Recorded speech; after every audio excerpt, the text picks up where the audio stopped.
Wait, are you are you gonna count me in? Whatever. I'm just gonna go for it.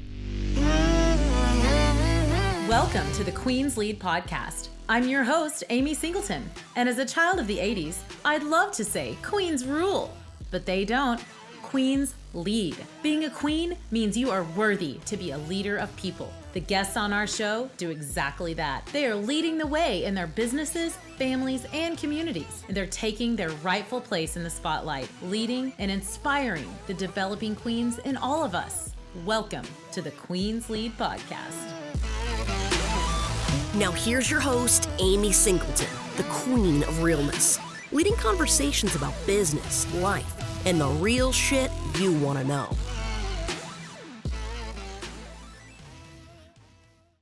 Welcome everybody back to another episode of the Queen's Lead podcast. I'm your host, Amy Singleton, and today we are joined by another fellow Oklahomie, Jessica Rimmer. Jessica is an expert in leadership, in teams, and I cannot wait for her to share her story with you guys. Welcome, Jessica. Change. Hey, thanks so much for having me, Amy. I appreciate it. Absolutely. And you are the CEO of Solomon Strategic Advisors. Is that right? You got it. It's a mouthful. Nah, not at all. What do you do there? So we're a boutique consulting agency. We help teams and organizations elevate their outcomes through applied practical wisdom. So we use leadership tools and leadership frameworks to help people see things differently so that they can develop a common leadership language that develops healthy culture. Because under pressure, culture beats strategy. So we want to have culture that supports the outcomes you're going for. And that's what my team does, which they're amazing. And I'm grateful to get to work with an awesome group. That's incredible. I know that is something that so many businesses and organizations need desperately these days. I hear it from leadership. I hear it from employees, and I hear it from employees, people who are employed by others, like, holy cow, my team really just is not on the same page as me. They just don't speak the same language. And I love that you say that. We all have to be speaking the same language, right? So let's take it back. Yeah. I want to talk about little girl Jessica growing up in Oklahoma. What was she like? Well, I like to say I was exactly the same. Like I was a little girl in a blazer. There's a silly picture on my grandma's wall in the hallway of her house where I'm like, I have these rainbow bangs because hashtag the 80s. And then I have this little blazer on. And so I think lots of little girls with leadership gifts get labeled bossy. And so I probably was a little bit bossy. Yeah, join the club. That's right. I was the oldest daughter. There's 4 of us, but I was the oldest daughter. So I was kind of like in charge of my siblings, and I took on leadership roles really, really early. So I had to learn how to be a teammate, how to collaborate, how to kind of like calm down, as Taylor Swift would say, right? I had to calm down a little bit. But I was always kind of speaking up and had a point of view and had to learn how to refine those gifts and skills, but always ready to answer a question, always ready to take charge of a situation. And so little girl Jessica was bossy blazer girl, I guess is the way to describe that little girl. I love that. The rainbow bangs took me right back to my Punky Brewster and Rainbow Bright love of a fangirl back then. So you and I must be right about the same age then, because that's like that. Those were the style icons. I'm 42, be 43. And well, I just turned 43 as of the release of this. September 2nd, I'll turn 43. So yeah, awesome. right in Happy that same birthday. age group. Thank you. So when you were being labeled as bossy, was that coming from your family, from school, from all sides, or who was kind of the biggest offender of that word? It's funny. It's hard to remember exactly where the word was coming from because it felt like it was coming from everywhere, kind of in stereo. And to be fair, as I think back about the way I talked, and I hear it from my own kids now, but I would say things like, well, actually. And so I was kind of like I would take on a tone of correcting and making things right. And I needed to be right. And so while bossy maybe isn't the nicest term to use, it probably really was what it was like on the other side of me. And so I think it's like sometimes we need to hear the hard stuff. And it didn't really harm me to get that term labeled to me or whatever. I was like, well, I mean, that probably is true. Also, these things need to be said, right? So I really did have to learn how to wield that gift in a way that was more effective. But I probably was actually bossy, and I probably deserved the label as it came. Wow.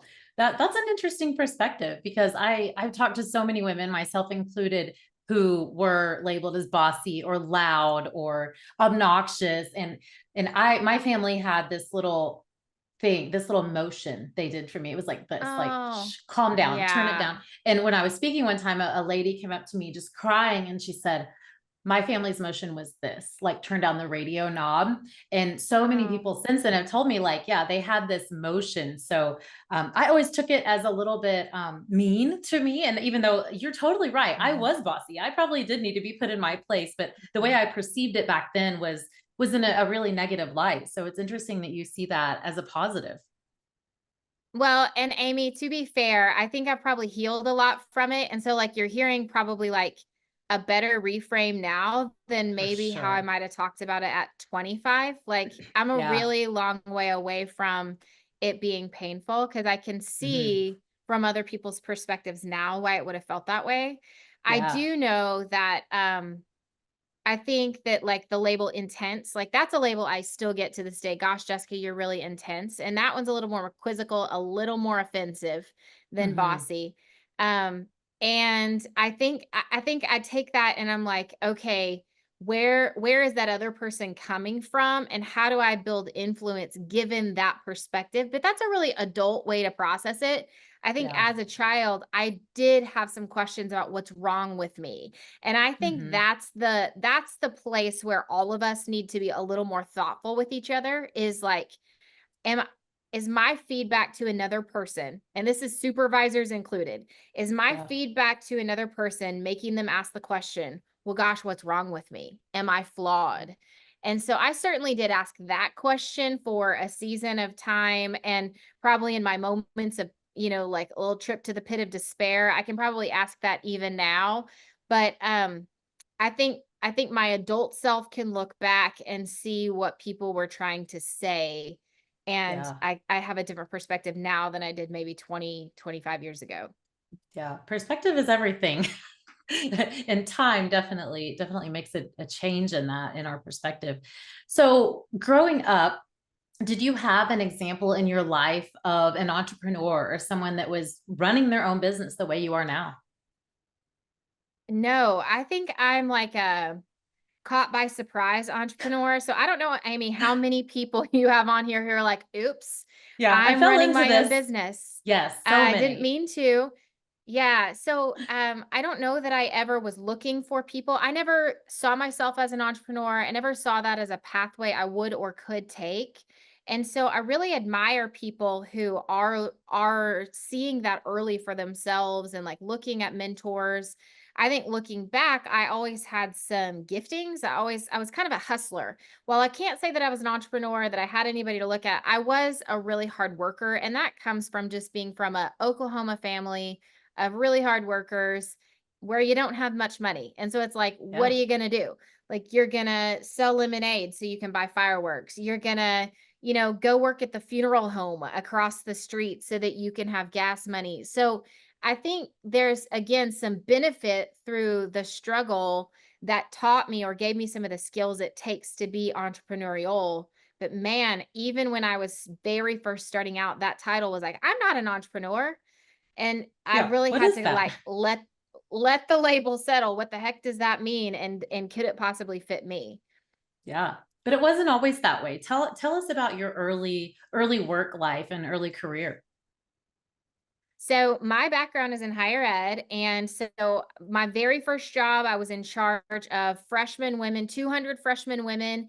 I was in student development, which, I mean, I'm telling you, Amy, I loved that job. I was the disciplinarian. I was the mom. I was the big sister. I was the administrator. I was the planner of fun. I mean, I lived where I worked. It was very immersive and I Wow. loved it. I Here in stayed in Oklahoma? higher ed.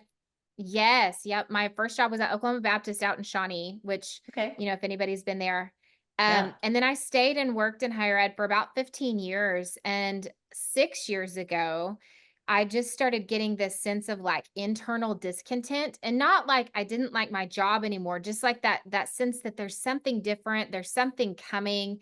So I just started exploring and poking at that discontent, and not too long thereafter, I quit my job and started, building a business. And again, like a lot of the skills I had, I didn't know I had. So it was Yeah. very scary at the time. It felt like I was going to burn my career down because it had been pretty like, if you think about the pathway of like this, just stair steps up and you just keep getting Yeah. promoted and you just keep getting new The corporate responsibilities. I ladder. was I was a vice president at a small college here in Oklahoma City, and I really did love that job, and I was responsible for a lot of things, and I was making a difference. So to take a turn and build a business was actually a pretty drastic change for Yeah. me. But I mean that all the building I had done in building programs, recruiting students, learning new skills, it all served in the entrepreneurial space, but I had no vision for ever getting out of kind of that higher ed space. I thought I really would have stayed forever had it not just been for that searching inside that space of discontent. Yeah. What do you feel like brought about that discontent? Was there like a moment or do you think it just sort of built up over the years? Well, to tell you the story, I had several friends, mentors, and friends who asked me the same question. So in January of 2018, there were at least three people who are very important to me ask me, Jessica, what do you want? Jessica, what do you want? And I could not answer that question. And I thought, what is wrong with me that I can't answer a really simple question? What do you Mm, want? And I had this sense, Amy, I was trying to finish my PhD. So I finished my PhD after I quit my job, actually, and was building a business, but I was right here up against it. And I had this sense that my face was about 2 inches from the side of a mountain, and I couldn't see past that thing I needed to move, which at the yeah. time was like finishing that paper and getting it defended and all of that. And it just felt like this insurmountable task. And so to ask the question, what do you want when you're facing that kind of like, I mean, just felt like I was pushing hard against something that wouldn't move. And so I really started praying about it. I know this is not a faith-based podcast, but I started praying Yes, it is. about it. A And little and bit. I asked this question. I said, "Okay, God, I don't know what I want, but I know that you do." There's a verse in the Psalms where Mm, David says, "Oh God, all my desires are open before you. My groaning is not hidden for you." So from you. So I remembered this psalm and I was like, "Okay, I'm blind to what I want, but you're mm, not God. And so can you help me see it?" Then I'll spare you wow. the prophetic crazy details, but I got this like series of insights that to me were very specific and very relevant and kind of broke free that sense that I couldn't see past the mountain. So Mm, I quit my job. Honestly, I knew that I was supposed to probably a month before I actually had the courage to do it because it yeah. was such a big deal. So the Yeah, night that's before I quit huge. my job, it was it was so scary. It felt like jumping out of an airplane without a parachute. Like I'll you have bet. this very clear pathway. So the night before I quit, I sent an email to my friend she and I were cabinet members. I sent an email to her and I said, "Hey, I'm quitting my job tomorrow. I'm telling you so I'll do it." Like I don't want to Yeah. drive down to work and lie to myself every day for another 30 days. I'm telling you so I'll do it. Got to work, led this huge kind of like university-wide strategic planning event, asked the president if he would come to my office, and then in the most blubbery, tearful mess, quit my job. And Yeah. he was like, "Let me just shut the door, like, don't tell anybody and don't freak anybody." I mean, I'm bawling, but I Yeah. knew it was the right thing to do. And at the very moment that I quit my job, I got a phone call and I got my first client. I mean, I literally got my first client on a phone call right while I'm telling my husband I had just, quit my job. So it was pretty Wow. amazing.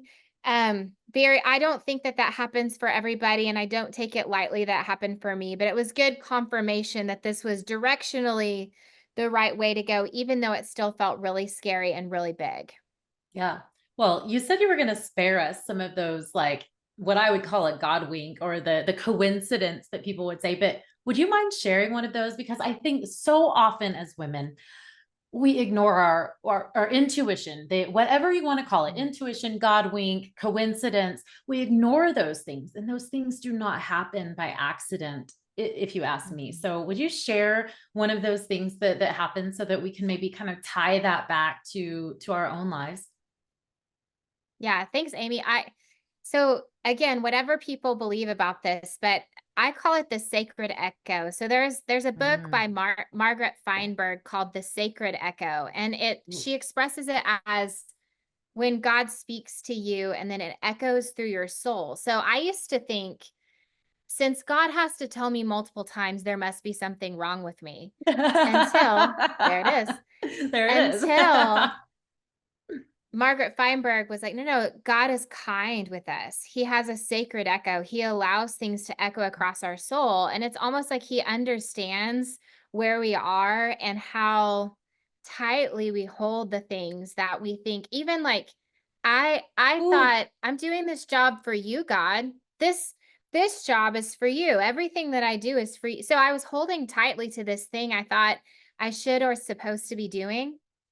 And then God just began to speak to my heart about those desires. So he just began to, if you think about the pilot light, if you're going to light the pilot light on a gas stove, you know how you have to Yeah. spark it? Yeah. And you have to spark it a few times before it lights. So Yeah. the Lord began to kind of like spark or highlight a few things. I was speaking in chapel, and it was like a little spark went off in my soul. And that was one of those pumps against the pilot light. And then I was reading another book because I'm kind of a big reader.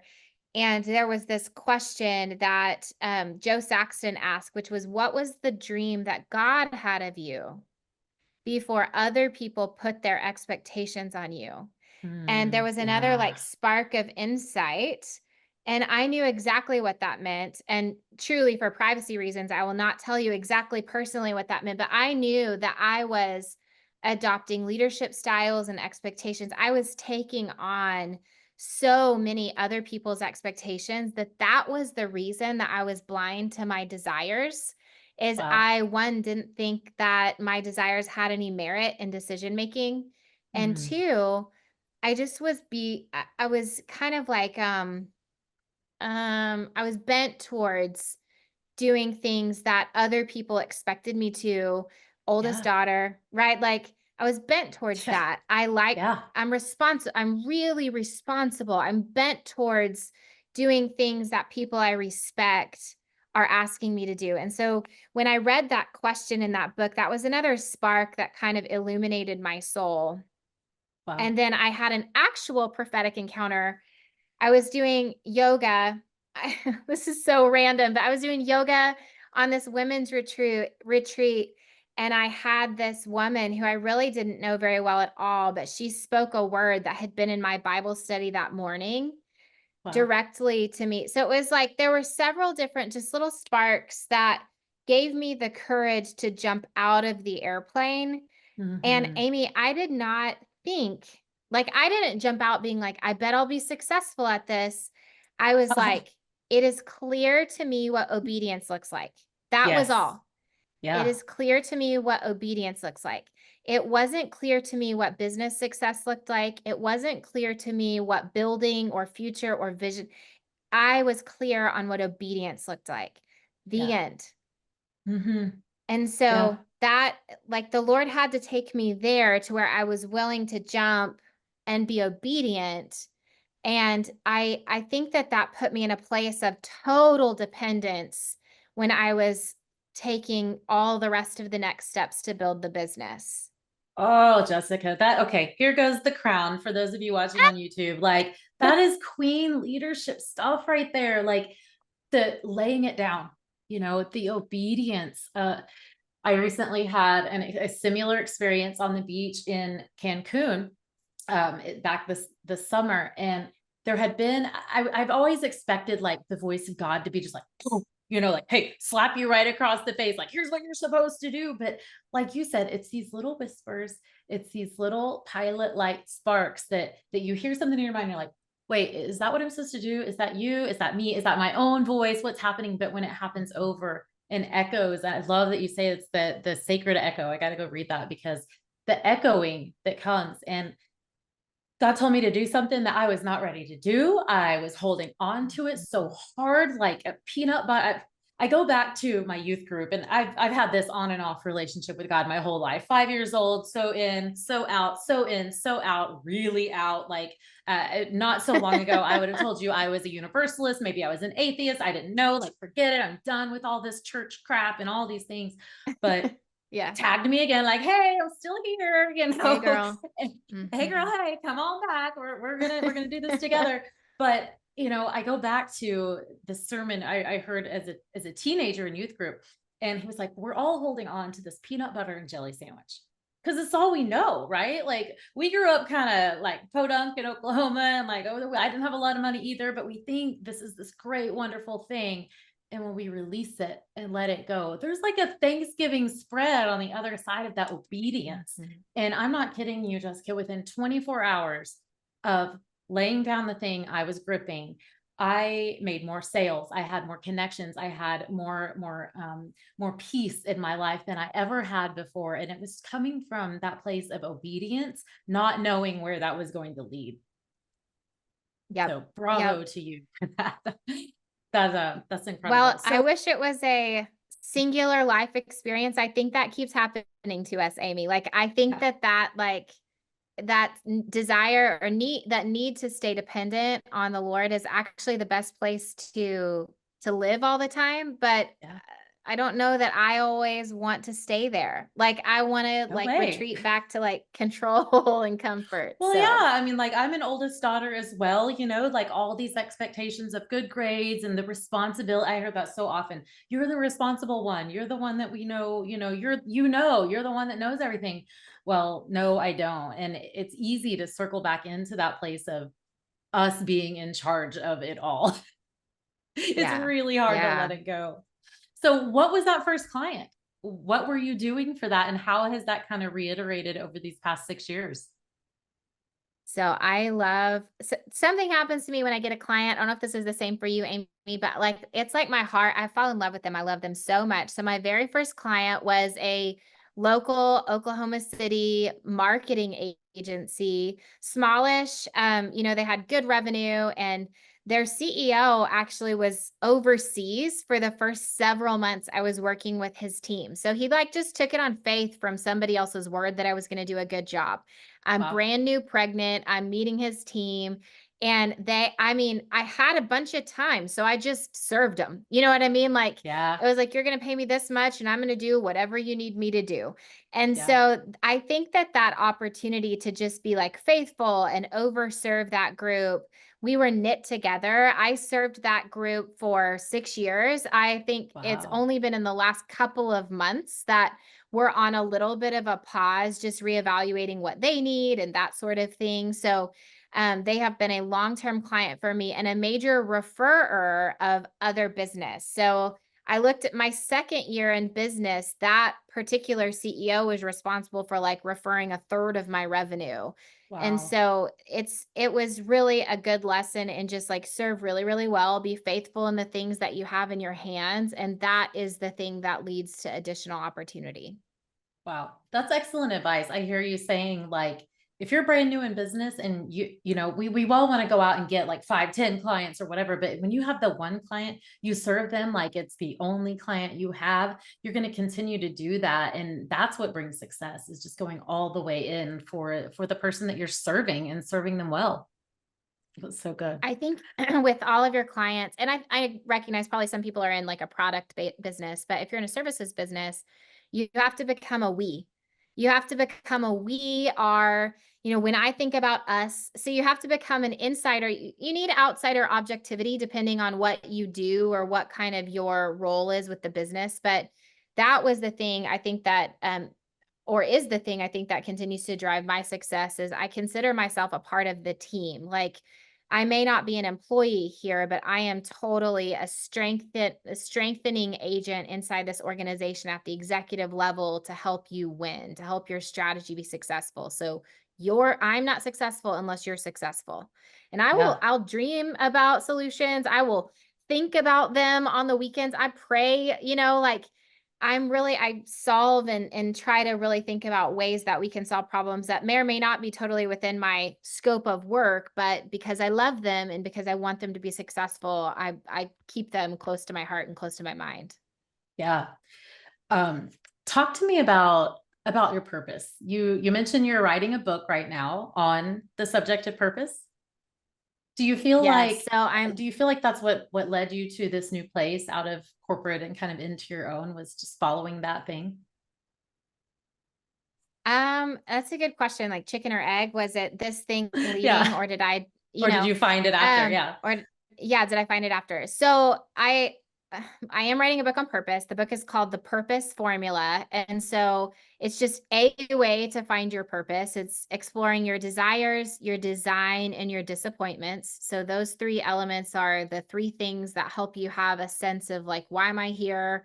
What is it that I'm supposed to be making an impact in? And so my purpose is to bind up broken hearts and set captives free.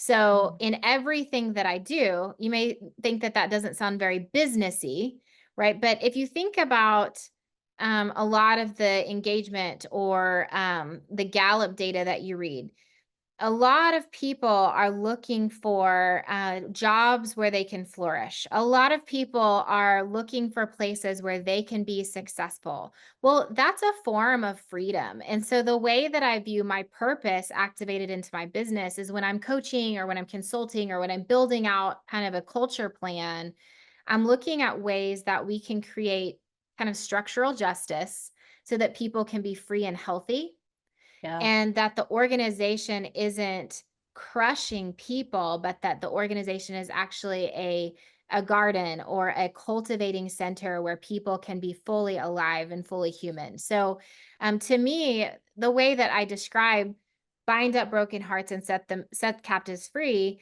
that is really context agnostic. I mean, that's the kind of friend I am. That's hopefully the kind of mom I am, although bless those children, we'll see. Um, that's that is for sure the kind of business leader I am. And so it's really context agnostic. And I think your purpose lives above your job.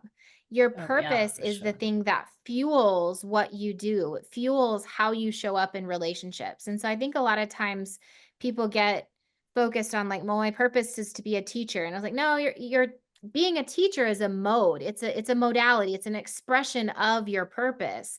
Yeah. It's in and of itself, it's not your purpose. What happens if you lose your job and your job feels like your purpose? Well, then it feels like you lost a huge part of your identity and yourself. And Oh so yeah.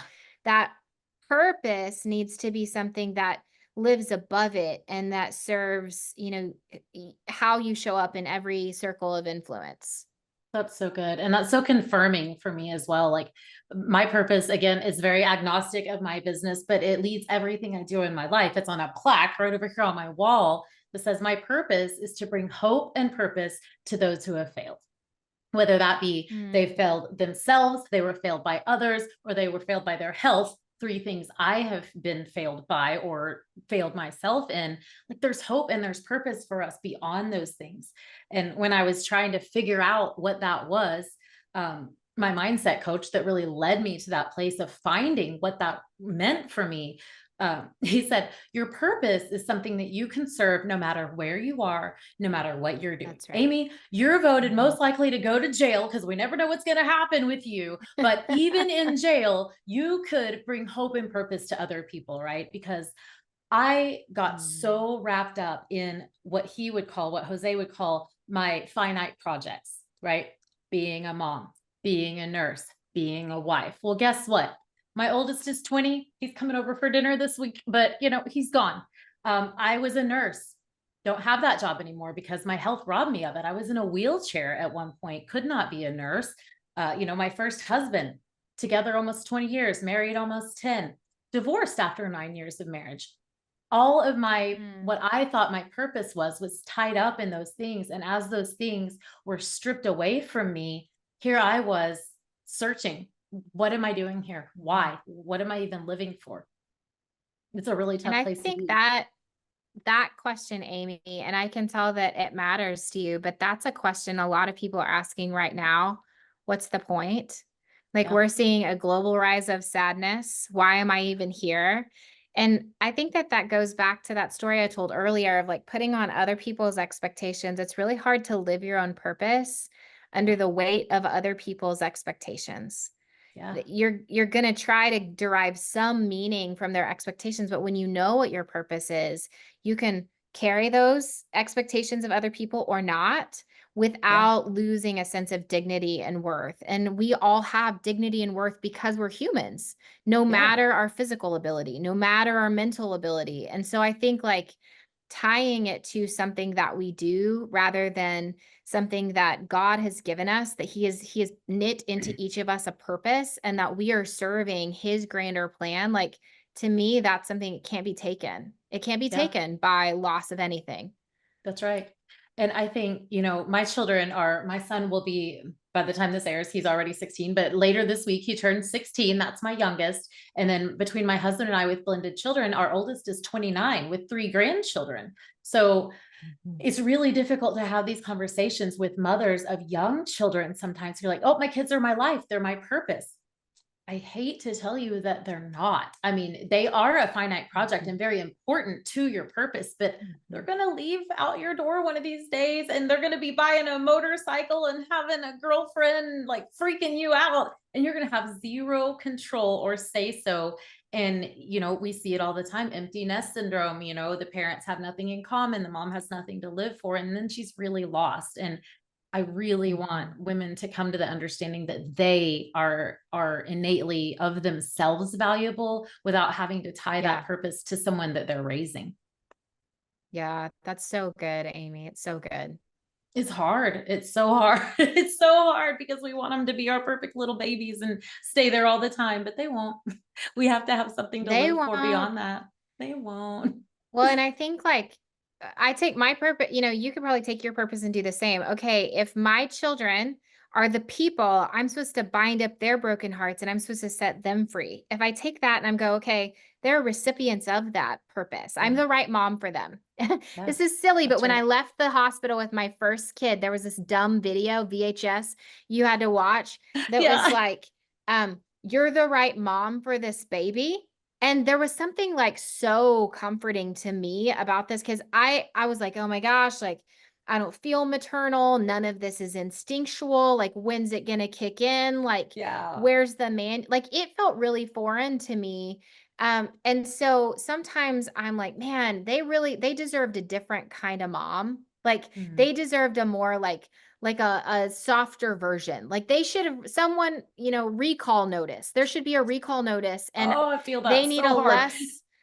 less bossy mom. You know what I mean, Amy? But Yeah. I'm like, no, no, no. Yeah. I'm the perfect mom for them. So then what does it look like for them to be like broken hearts bound up and like to set them free, to be who they really are, to be who God Yeah. has called them to be in the same way that I would want that for people that I work with or people that I meet on the street. Yeah. Oh man, that's so good. That's so good. Okay, we could talk about that one forever. Talk to me more about the business. And do you want to talk about Giant, like kind of your partners with Giant Worldwide? That they are such an Sure. incredible Yeah. organization. Such an incredible organization. So Giant, I'll kind of go that way and then back into my business. So Yeah. Giant, big G, little I. If you are looking this up, big G, little I, Yeah. Giant, all the rest of the letters capital. That little I stands for humility. And I Mm. was a client before I ever Ah, did anything that's the professionally with testimony right Giant. there. That's so good. I was a client before I was a Giant. And I remember they came in, they did a whole bunch of like personality, communication development. And I remember immediately going, are there women who do this? Because there were Yeah. like 3 or 4 men that were Yeah. helping lead this. And they're like, oh yeah. Oh yeah, there are women who do this. And I thought there is something in this for me. Now, this was like 9 years ago. This was well before I had any inkling of doing anything, but I was really Amy, honestly transformed. Like the Mm, material was transformative to me because it asks hard questions about self-awareness. What's it like on the other side of you? yeah. What, why are you doing what you're doing the way you're doing it? Are you going to know yourself and lead yourself? Or are you just going to be paralyzed by just self preoccupation? And I think a Mm, lot of times we get stuck there. I'm aware that I have these issues, but I don't necessarily know what to do differently that will build influence. And so the giant curriculum for me as a leader, and I was a young leader, I was probably, I guess I would have been 31 at the time when I very first entered. Well, no, I would have been older than that, 33 at the time. And it was like this mirror 360 at first, very painful, where you're like, oh gosh, really, I have to lose weight there too, yeah, But yeah. after a while of getting in shape, like my team was better, I was better. Um, and I just started to lead differently. So fast forward to 2018, one of the people that asked me, Jessica, what do you want, was Jeremy Kubicek, who founded Giant with Steve Mm, Cockrum. And he was kind of going, you should come do what we do. You should come out here.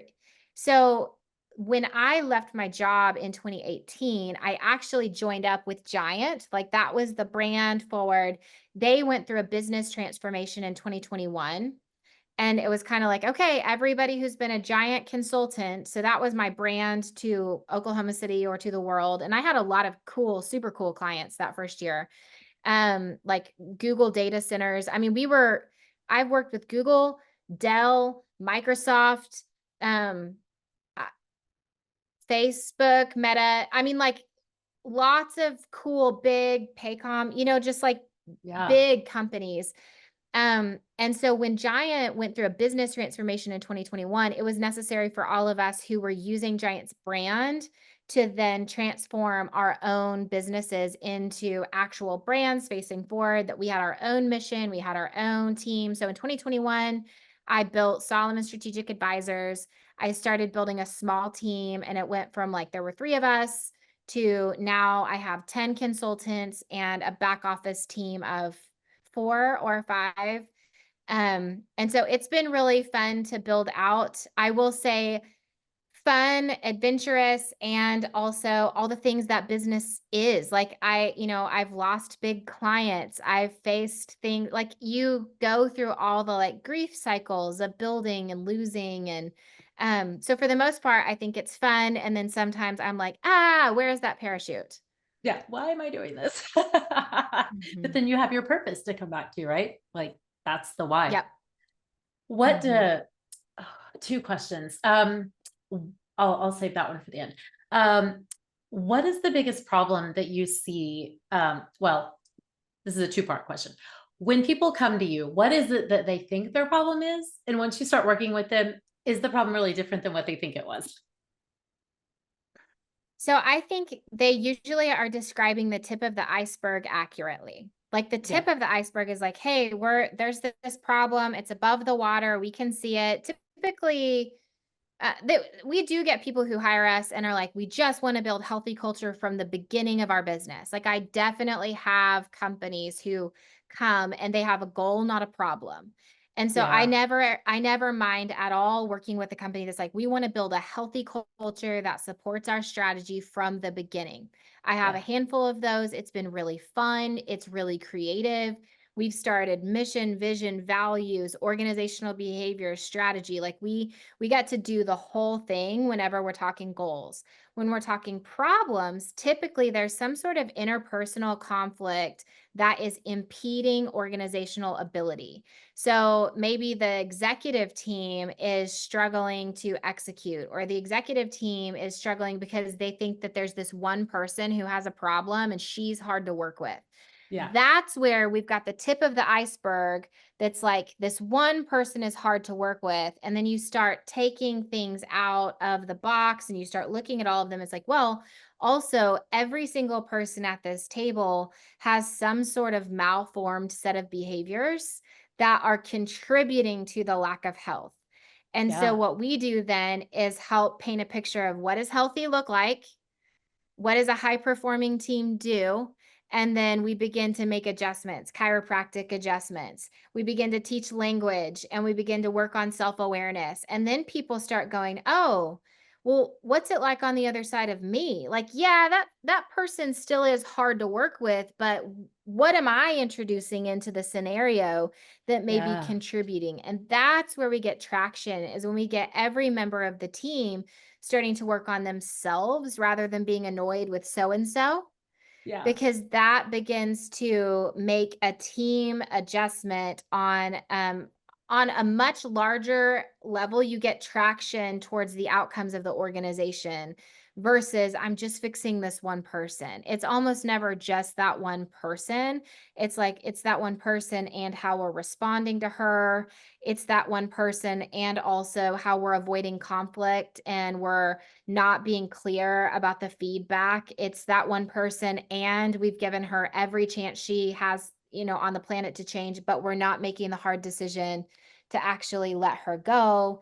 And Yeah. so I think it's like there's there's almost never one answer to a question. There's always several things to unpack, but the presenting issue is just usually the tip of the iceberg. And then there are lots of reasons that that's happening. Once we get things to like a steadier state, then it's like, okay, how do we build health? How do we go, not just, okay, we fix the problem, but let's achieve our goals. So that's a really fun transition to help teams make. That's awesome. Now, you yourself have a team, you said, of about 15 people. Um, Tell me about what it was like building that team and how you got the right butts in the right seat, so to speak. That's one of the Yeah, hardest things. well, it is, and I don't know that I have done that uh, it's prayer. Amy, it's like at first, I did not want to. At first, I was like, I don't want anyone to be a part of this organization who doesn't want to be a part of this organization. Right. And so Yeah. then I had like this teensy tiny handful. It was like, this is awesome. And then it was like, oh, but we need to talk to so and so.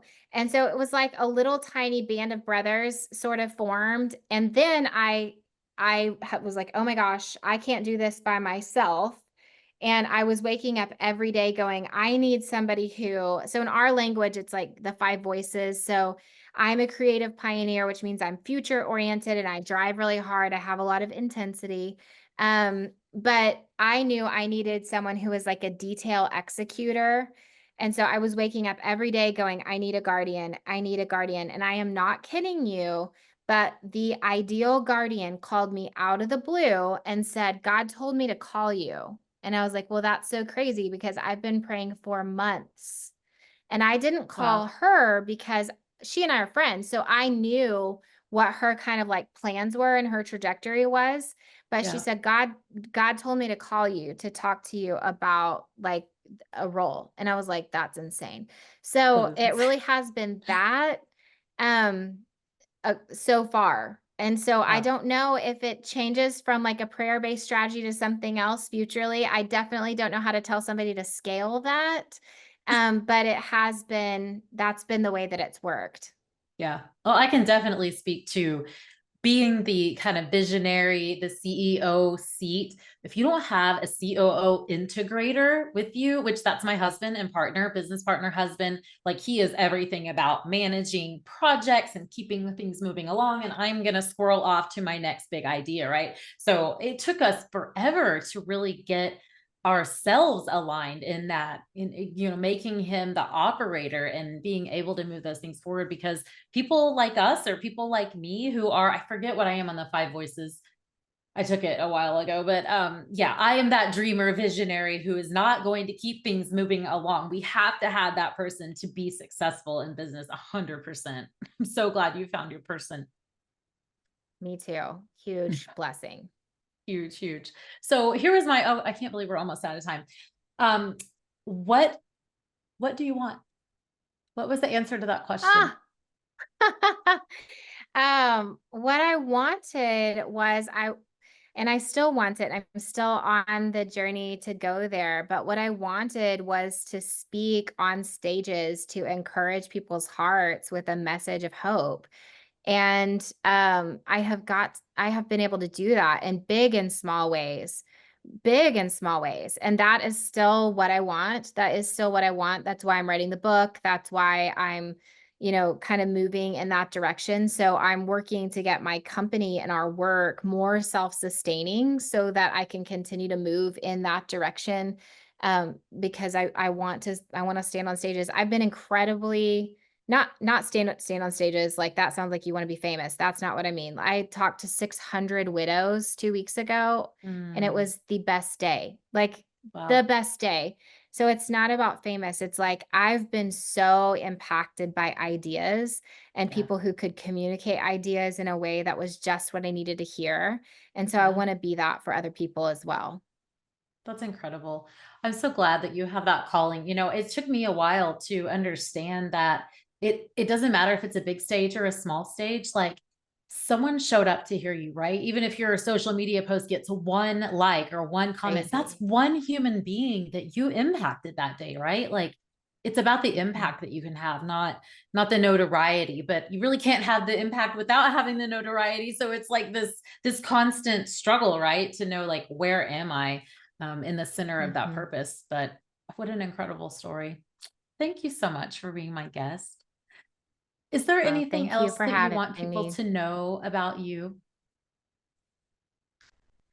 Oh goodness. I I don't know, Amy. I don't know. I am terrible at questions like that. Yeah, just no, not that I can think of. Thank you for having me. This has been a lovely time talking with you. Absolutely. How can people, what's the best way to get in touch with you if they want to hire you to speak on their stage, big or small, or they need help in the organization, like they need some culture leadership, like let me get my C-suite in order. What's the best way to connect with you and your team? So the best way is through either our website or LinkedIn. So our website is Solomon SA, like strategic advisors, SolomonSA.com. I think you'll link it below. And we Of have course. a contact us page. And then of course, LinkedIn, you can message me directly. I answer all of those myself. And the event forms, they get routed to me no matter what. So any sort of outreach eventually makes it to my desk or to my assistant. So either one of those will work. Awesome. Well, Jessica, thank you so much for being my guest, and thank you for being a queen that leads. Thanks, Amy. The Queen's Lead podcast is recorded worldwide and produced by the kick-ass media team at the Height Digital home base in Nicaragua. Until our next episode, stay real, Queens, and go lead. Remember to tap that follow and leave your review. For freebies and more real, inspiring content you love, go to amysingleton.net and connect with Amy on her socials at The Real Amy Singleton. One more thing. This is the legal language, what my lawyer wrote and what I need to read to you. This podcast is presented for educational and entertainment purposes only. I am Amy Singleton, and I'm just your friend. Although I may speak to many on this show, I am not a psychotherapist, a business coach, a doctor, a CPA, a lawyer, or probably anyone who should be giving you professional advice. This podcast is not a substitute for a relationship with your doctor, coach, or any other licensed professional. Got it? Good. Now go be a queen and follow me at The Real Amy Singleton.